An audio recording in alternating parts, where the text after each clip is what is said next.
नमस्कार दोस्तों, आज के हमारे इस वीडियो में हम आपके लिए कार्तिक मास की बूढ़े बाबा और उनकी दो बहुओं की कहानी लेकर आए हैं। एक समय की बात है, एक बूढ़े बाबा थे। उन बूढ़े बाबा की दो बहुएं थी। ससुर जी का काम दोनों बहुएं किया करती थी। एक बार जब कार्तिक मास आया तो ससुर जी कहने लगे, बहू मैं कार्तिक नहाना चाहता हूँ। तो बड़ी बहू ने सुनते ही मना कर दिया और बोली, मुझसे आपके कार्तिक स्नान का काम नहीं होगा, आप छोटी बहू से कह दीजिए। इसके बाद ससुर जी छोटी बहू के पास गए और कहने लगे, बहू मैं कार्तिक नहाना चाहता हूँ। छोटी बहू सीधी सादी थी। उसने कहा, पिताजी आप बताइए मुझे क्या करना होगा। इसके बाद ससुर जी कहने लगे कि ज्यादा कुछ नहीं करना बेटा, रोज मेरे नहाने के लिए पानी भर देना, मेरी धोती धोकर सुखा देना और दोपहर का खाना बना देना। अब छोटी बहू रोज सुबह 4 बजे उठकर कुएं से पानी भरकर ला देती, जिससे ससुर जी स्नान कर लेते थे, उनकी धोती धोकर सुखा देती और दोपहर में ससुर जी को गरम गरम रोटी बनाकर खिला देती। जब छोटी बहू ससुर जी की धोती धोकर सुखाती तो उसमें से गिरने वाली पानी की बूंदें वहां मोती के रूप में इकट्ठी हो जाती थीं। पर छोटी बहू इतनी नादान थी कि वो समझ ही नहीं पाती थी और रोज सुबह झाड़ू लगाकर आंगन में एक तरफ मोतियों का ढेर इकट्ठा कर दिया करती थी। और इसी तरह से 1 माह निकल गया और कार्तिक मास समाप्त होने को आया तो ससुर जी ने कहा, मैं कार्तिक समाप्त होने से पहले 2-4 ब्राह्मणों को भोजन कराना चाहता हूँ। छोटी बहू बोली, पिताजी मैं खाना बना देती हूँ और फिर आपको खेत से बुला लाऊंगी। बहू खाना बनाकर ससुर जी को खेतों से बुलाने जाती है और कहती है, पिताजी मैंने खाना बना दिया है, आप घर चलकर ब्राह्मणों को खाना खिला दें और मैं खेत की रखवाली कर लेती हूँ। ये सुनकर पिताजी घर चले जाते हैं। अब छोटी बहू सोचती है, कार्तिक महीने में ब्राह्मणों को तो खाना खिला रहे हैं और खेत में से इन बेचारी चिड़ियाओं को उड़ा रहे हैं। राम जी की चिड़िया राम जी के खेत। और ऐसा सोचकर वो चिड़ियाओं को दाना खाने देती है और चादर तान के सो जाती है। जब चिड़ियाएं दाना चुग रही होती हैं तो जो दाने जमीन पर गिरते हैं वो सब हीरे मोती बन जाते हैं। धीरे धीरे उनका पूरा खेत हीरे मोतियों से जगमगाने लगता है। उस खेत के पास ही बड़े भाई का खेत था। वो भी देखता है कि छोटे भाई का खेत हीरे मोतियों से जगमगा रहा है। बड़े बेटे से रहा नहीं जाता। वो अपने पिताजी से पूछता है कि इसका क्या कारण है। पिताजी कहते हैं, बेटा हम पर तो कार्तिक महाराज की कृपा हुई है। बड़ा भाई जाकर अपनी पत्नी को सारी बात बताता है। उसकी पत्नी के मन में लालच आ जाता है और वो मन ही मन सोचती है, ससुर जी ने तो पहले मुझसे कहा था, मैंने क्यों मना कर दिया। अब वो साल भर इंतजार करती है और जब कार्तिक महीना आने वाला होता है तो जाकर ससुर जी से कहती है, पिताजी आप इस बार कार्तिक स्नान नहीं करेंगे। ससुर जी कहते हैं, बेटा इस बार मैं कार्तिक स्नान नहीं कर सकता, अब मेरी उम्र हो गई है। ये सुनकर बड़ी बहू चिढ़ जाती है और गुस्से में कहने लगती है, आपने छोटी बहू को तो माला माल कर दिया, अब मेरी बारी आई तो कहते हैं कि उम्र हो गई है। नहीं पिताजी, आपको कार्तिक स्नान करना ही होगा। ससुर जी थक हार कर हाँ कर देते हैं। बड़ी बहू हीरे मोती के लालच में ससुर जी का बहुत ख्याल रखती। सवेरे कुएं से पानी लाकर भर देती, उनकी धोती धोकर सुखाती। धोती सुखाते वक्त उसे निचोड़ती नहीं थी, जिससे ज्यादा पानी गिरे और ज्यादा मोती इकट्ठे हों। लेकिन उस पानी से हीरे मोती तो नहीं बने, पर जमीन में गड्ढे हो गए। इधर कार्तिक माह समाप्त होने को आया तो ससुर जी ने कहा, ब्राह्मणों को भोजन पर बुलाते हैं। तब वह बोली, हाँ हाँ पिताजी, एक ब्राह्मण को न्योता दे देती हूँ। और वो जल्दी से खाना बनाकर ससुर जी को बुलाने खेत पर चली गई और खुद खेत की रखवाली करने लगी। खेत में कोई भी चिड़िया दाना चुगने आती तो वो उसे उड़ा देती और कहती, कोई भी चिड़िया एक भी दाना मत खाओ, अभी ये सब मेरे हीरे मोती बनने वाले हैं। धीरे धीरे शाम हो गई और शाम तक उसके खेत में कोई भी हीरे मोती का ढेर नहीं बना, बल्कि उसके खेत की फसल की बालियों में दाने ही नहीं रहे, तो वह ससुर जी के पास लड़ने पहुंची।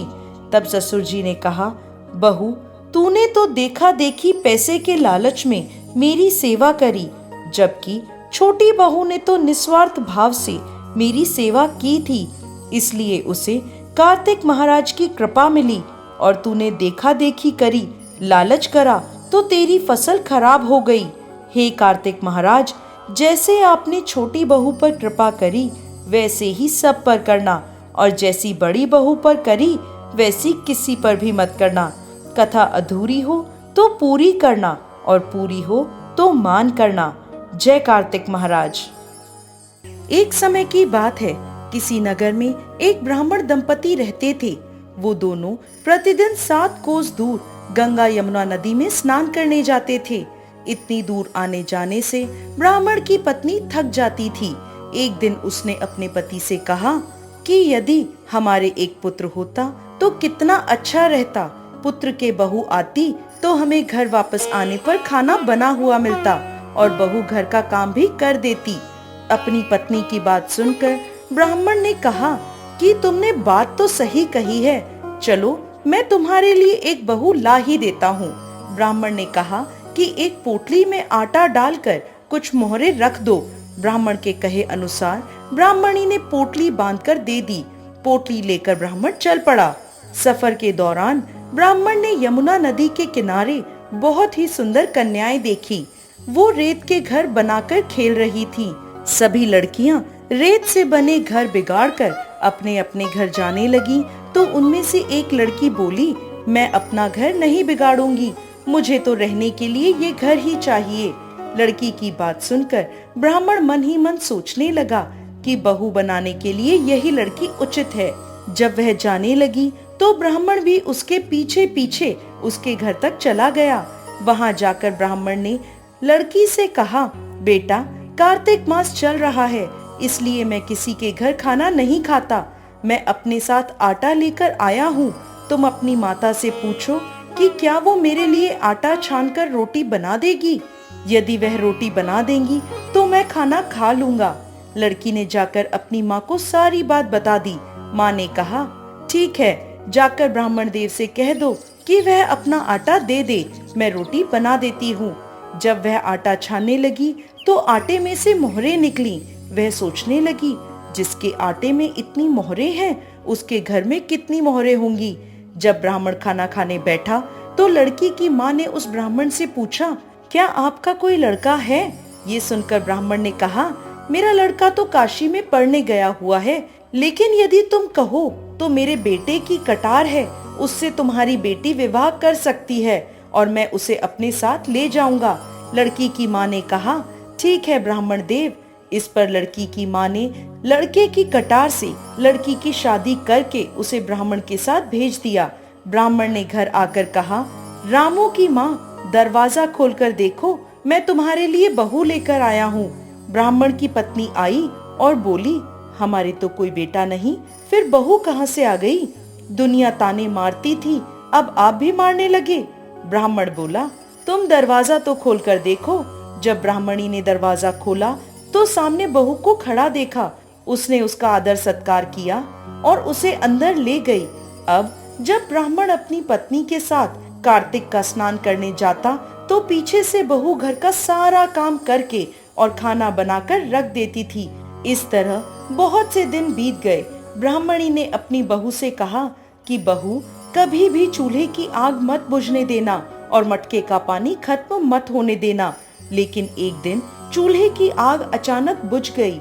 यह देखकर बहू घबरा गई और भागी भागी अपनी पड़ोसन के पास गई और कहने लगी, बहन, मेरे चूल्हे की आग बुझ गई है, मुझे थोड़ी आग दे दो।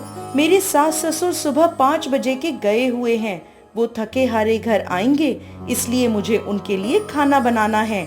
ये सुनकर पड़ोसन ने कहा, तू तो बावली है, तुझे यह दोनों मिलकर पागल बना रहे हैं। इनके कोई पुत्र नहीं है, ये तो निसंतान है। बहू ने कहा, नहीं नहीं, ऐसा मत बोलो, इनका बेटा काशी में पढ़ने गया हुआ है।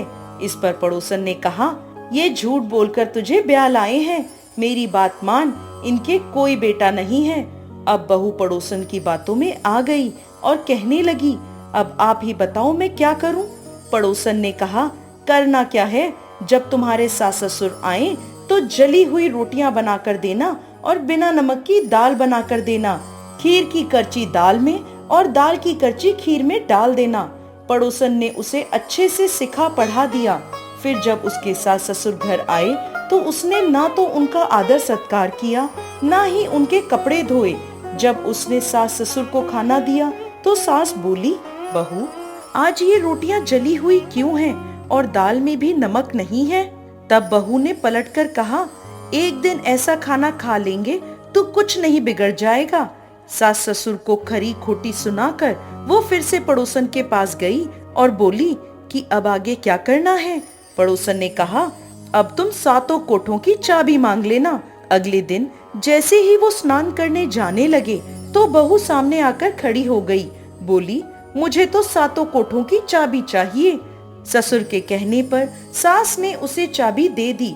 सास ससुर के जाने के बाद बहू ने दरवाजे खोले तो देखा किसी में अन्न भरा है तो किसी में धन भरा है, किसी कोठे में बर्तन पड़े हैं। जब उसने सबसे ऊपर वाला सातवां कोठा खोला तो देखा कि शिव जी, पार्वती जी, गणेश जी, लक्ष्मी जी, पीपल पतवारी, कार्तिक के ठाकुर, राई दामोदर, तुलसी का बिलड़ा, गंगा यमुना और 33 कोटि देवी देवता विराजमान हैं।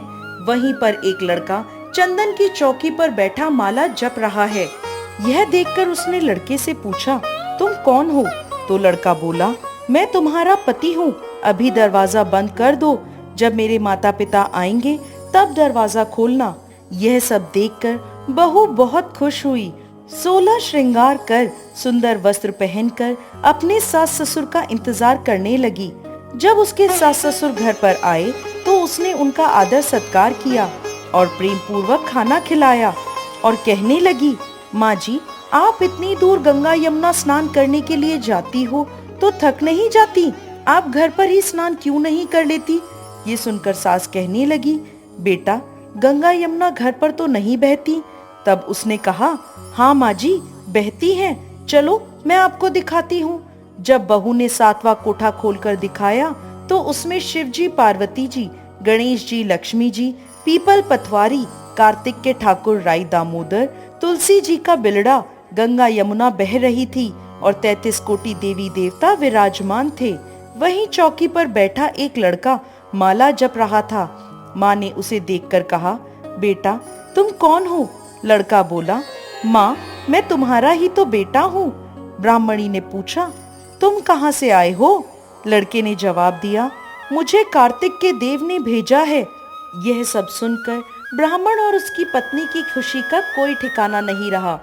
हे कार्तिक के देव, जैसी कृपा ब्राह्मण और ब्राह्मणी पर करी, वैसे ही इस कथा को कहते, सुनते और हुंकारा भरते सब पर करना। जय कार्तिक देव। एक समय की बात है, किसी गांव में दो दोस्त रहते थे। एक का नाम था लापसी और दूसरे का नाम था तापसी। तापसी सदैव भगवान की सेवा पूजा में लीन रहता था और लापसी रोज 1.25 सेर दही की लस्सी बनाता, भगवान को भोग लगाता, उसे पीता और चादर तानकर सो जाता था। एक बार दोनों दोस्तों में बहस छिड़ गई कि भगवान का कौन बड़ा भक्त है। लापसी बोला, मैं तो प्रभु का बहुत बड़ा भक्त हूँ। तो तापसी बोला, नहीं, मैं तुझसे बड़ा भक्त हूँ, क्योंकि मैं सारा दिन भगवान की भक्ति में लीन रहता हूँ। संयोगवश उसी समय नारद मुनि पृथ्वी के भ्रमण के लिए आए हुए थे। उन्होंने लापसी और तापसी को आपस में झगड़ते देखा तो उनके सामने प्रकट होकर लड़ने का कारण पूछने लगे। तब दोनों ने नारद मुनि को प्रणाम कर अपनी अपनी समस्या बताई। तापसी बोला, हे नारद मुनि, मैं हमेशा भगवान की भक्ति में लीन रहता हूँ। दीन दुनिया का ख्याल मुझे नहीं रहता, इसलिए मैं प्रभु का बड़ा भक्त हूँ। लेकिन ये लापसी मान ही नहीं रहा और खुद को भगवान का बड़ा भक्त बता रहा है। लापसी बोला, मुनिवर, मुझे पूजा पाठ भक्ति आदि नहीं आते, पर मेरा मन कहता है कि मैं भगवान का सच्चा भक्त हूँ, पर ये मेरी बात मान ही नहीं रहा। नारद मुनि बोले, इसमें लड़ने की कोई बात नहीं है। इसका फैसला मैं कल आकर कर दूंगा कि तुम दोनों में से सर्वश्रेष्ठ कौन है। दोनों संतुष्ट होकर अपने अपने घर की ओर चल दिए। अगले दिन तापसी रोज की तरह सुबह स्नान करके पेड़ के नीचे आसन बिछाकर साधना करने बैठ गया। नारद मुनि वहां आए और उसे साधना करता देख उसके आगे एक 1.25 करोड़ की अंगूठी फेंक दी। तापसी साधना करता हुआ जोर जोर से मंत्र जाप कर रहा था। जैसे ही उसकी नजर उस अंगूठी पर पड़ी, उसने इधर उधर देखा और उस अंगूठी को उठाकर अपने पैर के नीचे दबा लिया और फिर से जोर जोर से मंत्रों का उच्चारण करने लगा। उधर लापसी सुबह उठा, 1.25 सेर दही की लस्सी बनाई, भगवान को भोग लगाकर खुद पी ही रहा था। तभी नारद मुनि ने उसके सामने भी 1.25 करोड़ की अंगूठी डाल दी। लापसी की नजर भी अंगूठी पर पड़ी। उसने अंगूठी उठाते हुए सोचा, ये तो बहुत महंगी अंगूठी लग रही है। जिस बेचारे की गिरी होगी वो कितना दुखी हुआ होगा। मुझे पता करना चाहिए कि अंगूठी किसकी है। वो अंगूठी लेकर इधर उधर घूमने लगा, लेकिन उसे कोई नहीं दिखा। फिर वो गांव के सरपंच को वो अंगूठी दे आया और बोला, सरपंच जी, आप ढूंढ लेना कि ये अंगूठी किसकी है। उसे यह अंगूठी वापस कर देना। इसके बाद वो नदी के किनारे पहुंचा जहां तापसी साधना कर रहा था। तभी नारद मुनि उन दोनों के सामने प्रकट हुए और बोले, तुम दोनों में से लापसी बड़ा भक्त है। तापसी ने इसका कारण पूछा तो नारद मुनि बोले, तुम्हारे घुटने के नीचे जो अंगूठी छुपी है, तुमने उसे चुराया है, जिसने तुम्हारी साधना को भंग किया है। और लापसी ने वो अंगूठी सरपंच को दे दी। अब तापसी को अपने किए पर शर्म आई। नारद मुनि बोले, भक्ति का मतलब दिन रात भगवान के सामने बैठना नहीं है। सच्ची भक्ति का मतलब मन का भाव सच्चा और साफ होना है। अब वह समझ गया कि उसने कितनी बड़ी गलती करी है। वो हाथ जोड़कर नारद मुनि के आगे खड़ा हो गया और बोला, प्रभु, मेरी गलती माफ करें और कृपा कर कोई रास्ता बताएं जिससे मुझे मेरी तपस्या का फल प्राप्त हो सके। नारद मुनि बोले, अब तुम सच्चे मन से कार्तिक नहाओ, कार्तिक का व्रत करो, पूजा पाठ करो, तभी तुम्हें सच्ची भक्ति प्राप्त हो सकती है। अगले वर्ष कार्तिक माह आने पर उसने स्नान, पूजा पाठ आदि किया। कार्तिक पूर्णिमा पर नारद मुनि उसके समक्ष प्रकट हुए और बोले, अब तुम भगवान के सच्चे भक्त हो। जैसे हीरे को तराशने पर उसकी चमक बढ़ती है, वैसे ही तुम्हारी भक्ति में भी चमक आ गई है। मैं तुम्हें वरदान देता हूँ कि जो कोई भी कार्तिक स्नान करेगा वो तुम्हारी कहानी अवश्य सुनेगा। कार्तिक माह में स्नान के बाद यदि कोई तुम्हारी कहानी नहीं सुनेगा तो उसे कार्तिक स्नान का फल प्राप्त नहीं होगा। हे कार्तिक के महाराज, जैसी कृपा आपने लापसी और तापसी पर करी, वैसे ही इस कथा को कहते, सुनते और हुंकारा भरते सब पर करना। अधूरी हो तो पूरी करना, पूरी हो तो मान करना। जय कार्तिक महाराज। एक समय की बात है, किसी गांव में एक बूढ़ी माई अपने बेटे और बहू के साथ रहती थी। कार्तिक का महीना आया तो वो बूढ़ी माई सुबह सुबह गंगा स्नान के लिए जाने लगी तो बहू से बोली, मेरा बेटा उठे तो उसे रोटी दे देना। बहू बोली, ठीक है, मैं दे दूंगी। सुबह जब बेटा उठा तो बोला, माँ, मुझे रोटी दो। ये सुनकर उसकी पत्नी आई और बोली, ना तो तुम्हारी माँ यहाँ है और ना ही रोटी है, कुछ कमा कर लाओ तो ही मैं तुम्हें रोटी दूंगी। वो बोला, मैं तो कमाना नहीं जानता हूँ, फिर क्या करूँ? लेकिन उसकी पत्नी ने उसकी एक नहीं सुनी तो वो बोला, अच्छा, तुम 4 रोटी आम के अचार के साथ ही दे दो। बहू ने 4 रोटियां बनाई और अपने पति को दे दी और बोली, अब कमा कर ही वापस लौटना। वो बेचारा रोटियां लेकर अपने घर से चल पड़ा। आगे जाकर कुएं की मुंडेर पर बैठ गया और भगवान को याद करने लगा। बोला, हे प्रभु, मैं तो कमाना नहीं जानता। तब कार्तिक के महाराज उसकी बात सुनकर ब्राह्मण का वेश बनाकर आए और बोलने लगे, तुम इतने उदास क्यों बैठे हो? वो बोला, क्या करूं, मेरी पत्नी ने कहा है कि जब कमाकर लाओगे तो ही वापस घर लौटना, तभी तुम्हें रोटी मिलेगी, लेकिन मैं तो कमाना नहीं जानता। उसकी बात सुन भगवान बोले, मैं भी कमाना नहीं जानता, लेकिन मैं 8 वारों के नाम जानता हूँ जिनसे तुम्हारे घर अटूट भंडार भर जाएंगे। तो वो बोला, आप मुझे भी 8 वारों के नाम बता दो। भगवान बोले, तुम चावल के दाने लेना और पानी की घंटी लेना। जो बर्तन ढके हुए हों उनका मुंह खोल देना, जो घर के बर्तन उल्टे पड़े हों उन्हें सीधा कर देना। भगवान के रूप में ब्राह्मण ने कथा कही और उसने सुनी। रविवार, सोमवार, मंगलवार, बुधवार, बृहस्पतिवार, शुक्रवार, शनिवार, 8 वारों का आसरा, भरियो पीहर सासरा। ऐसी कहानी सुनकर वो अपने घर पहुंचा तो उसकी पत्नी ने पूछा, क्या हुआ, कुछ कमा कर लाए? तो वो बोला, हाँ, 8 वारों का नाम कमा कर लाया हूँ। पत्नी ने सोचा, चलो कुछ तो लाए हैं। पति फिर बोला कि चावल के दाने और पानी की घंटी लाओ। जो बर्तन उल्टे पड़े हैं उन्हें सीधा कर दो, जो ढके हैं उनका मुंह खोल दो। पति ने कहानी कही, पत्नी ने कहानी सुनी। रविवार, सोमवार, मंगलवार, बुधवार, बृहस्पतिवार, शुक्रवार, शनिवार, 8 वारों का आसरा, भरियो पीहर सासरा। ऐसी कहानी कहते ही उनके घर के भंडार भरते चले गए। एक दिन वो अपनी पत्नी से कहने लगा, बेटी के ससुराल जाकर उससे मिल आता हूँ। बेटी के यहाँ गया तो बच्चे बोले कि नाना आए हैं, नाना आए हैं। बेटी बोली, नाना क्या आए हैं, 2 दिन की मुफ्त रोटियां तोड़ने आए हैं। फिर वो अपनी बेटी से कहने लगा, बेटी मेरे 8 वारों की कहानी सुन ले।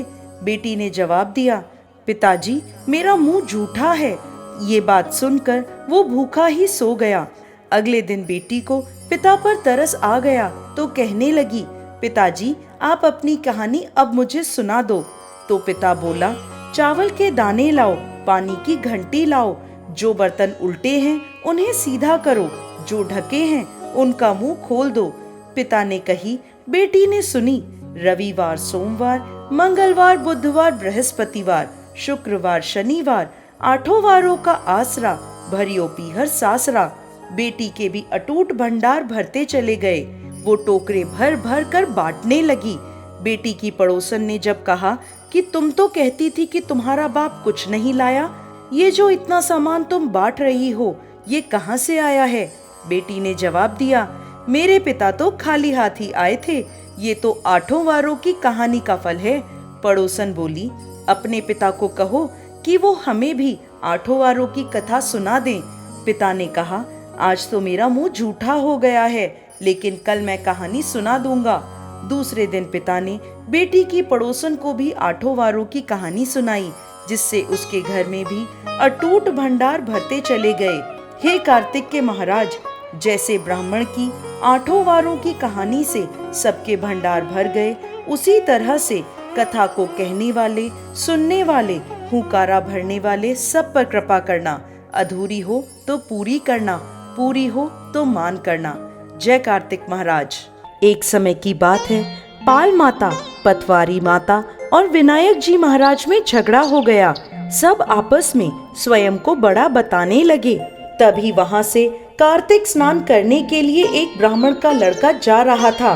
पाल माता, पतवारी माता और विनायक जी ने उसे रोका और कहने लगे, ए लड़के रुक और हमारा न्याय कर। तू ब्राह्मण का लड़का है, तुझे सब पता है। ऐसा कहकर उन्होंने उसे सारी बात बताई। तो लड़का बोला, अभी तो मैं जल्दी में हूँ, कल वापस आऊंगा तब आपका न्याय करूंगा। ऐसा कहकर वो अपने घर की ओर चल दिया। घर जाकर लड़के ने अपनी माँ से कहा, माँ मुझे कल न्याय करना है। पाल माता, पतवारी माता और विनायक जी महाराज में मुझे सब में बड़ा चुनना है। तब उसकी माँ बोली, बेटा सबको बड़ा बता देना, कोई किसी से छोटा नहीं होता। अगले दिन लड़का वहां पहुंचा और बोला, पाल माता आप बड़ी हैं, क्योंकि हर व्यक्ति आपके पास आता है और स्नान दान कर शुद्ध हो जाता है और आप सबकी रक्षा करती हैं। हे पतवारी माता, आप भी सबसे बड़ी हैं, क्योंकि व्यक्ति कितने भी तीर्थ धाम दान आदि कर ले, पर आपकी पूजा के बिना उसका कार्य पूर्ण नहीं होता। आप ही हैं जो जीवित को तारती हैं और मरने के बाद भी उद्धार करती हैं। आप ही पाल माता की धारणी हैं, इसलिए आप बड़ी हैं। इसके बाद विनायक जी से कहता है, हे गजानन महाराज, सबसे पहले शुभ कर्मों में आपको ही मनाया जाता है, आपको ही विराजमान किया जाता है। आपके बिना कोई भी कार्य सिद्ध नहीं होते, इसलिए आप बड़े हैं। आप सभी की आपस में कोई तुलना नहीं है, इसलिए आप सभी बड़े हैं। मानव आप सभी को पूजकर भगवान विष्णु को प्राप्त करता है। पाल माता, पतवारी माता और विनायक जी महाराज ब्राह्मण के बालक की चतुराई से प्रसन्न हुए और बोले, लड़के, तुमने तो हम सबको बड़ा बता दिया। हम तुमसे बहुत खुश हैं और साथ ही उसे सदा सुखी रहने का आशीर्वाद दिया और उसे कुछ जौ के दाने दिए। लड़के ने सोचा, ये तो घाटे का सौदा रहा। दिन खराब कर न्याय करने यहाँ आया और बदले में मिला भी तो क्या, ये कुछ जौ के दाने। ऐसा सोचकर उदास होकर वो लड़का अपने घर की ओर चल दिया। घर आकर उसने वो जौ के दाने एक कोने में रख दिए। माँ ने जब उसे देखा तो पूछने लगी, बेटा, न्याय कर आया? वो बोला, हाँ माँ, न्याय कर आया। माँ ने फिर पूछा, न्याय करके क्या लाया? लड़का बोला, कोने में पड़ा है, जाकर देख लो। माँ ने वहां जाकर देखा तो घर के कोने में हीरे मोतियों का भंडार लगा था। वो देखकर माँ चौंक गई और बेटे को बुलाया और कहने लगी, बेटा, आज तो पाल माता, पतवारी माता और गजानंद महाराज द्वारा हम पर कृपा हुई है। यह देखकर बेटा भी हैरान रह गया। माँ बेटे दोनों खुशी खुशी रहने लगे। हे कार्तिक के महाराज, जैसी कृपा आपने माँ बेटे पर करी, वैसे ही इस कथा को कहते, सुनते और हुंकारा भरते सब पर करना। अधूरी हो तो पूरी करना, पूरी हो तो मान करना। जय कार्तिक महाराज।